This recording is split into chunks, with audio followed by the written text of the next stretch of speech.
शहज़ाद उमरानी तरफ़ां सिक भरियो सलाम क़बूल पए। अचो त पाण बदिलियूं, बेरोज़गारीअ खां निजात हासिलु कयूं, हिकु क़दम डिजिटल दुनिया तरफ़ वधायूं। दुनिया डिजिटल थींदी पई वञे, असांखे बि हाणे ख़ामोश नाहे विहणो। सिंध रोज़गार फाउंडेशन जे ताउन सां शहर लाड़कणे में हिकु बहितरीन सेमिनार रखियो वियो आहे, जंहिंमें शिरकत करण सां अव्हां जी ज़िंदगी तब्दील थी सघे थी। त पोइ अचो, क़दम वधायो, पाण खे डिजिटल दुनिया जो हिसो बणायो।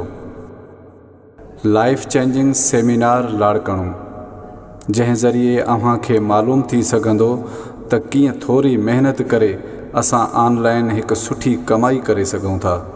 त पोइ अचो त सेमिनार में शिरकत करे बेरोज़गारीअ जो हमेशह जे लाइ अंत आणियूं। यादि रहे, सेमिनार में शिरकत जी का बि फीस नाहे। ऑर्गेनाइज़र मोहतरम जावेद अहमद ट्रगड़ साहब, मेहमान ख़ास बिलाल अहमद चांडियो साहब, मोटिवेशनल स्पीकर, बिज़नेस ट्रेनर ऐं चेयरमैन सिंध रोज़गार फाउंडेशन पाकिस्तान मोहतरम इशफ़ाक़ अहमद चांडियो साहब, radio host compere Sajid Ali Memon साहब। त अचण न विसारींदा। सेमिनार तारीख़ 28 डिसंबर सुबुह जो 11 बजे सर शाहनवाज़ भुट्टो लाइब्रेरी लाड़कणा में अव्हां जो इंतज़ारु रहंदो।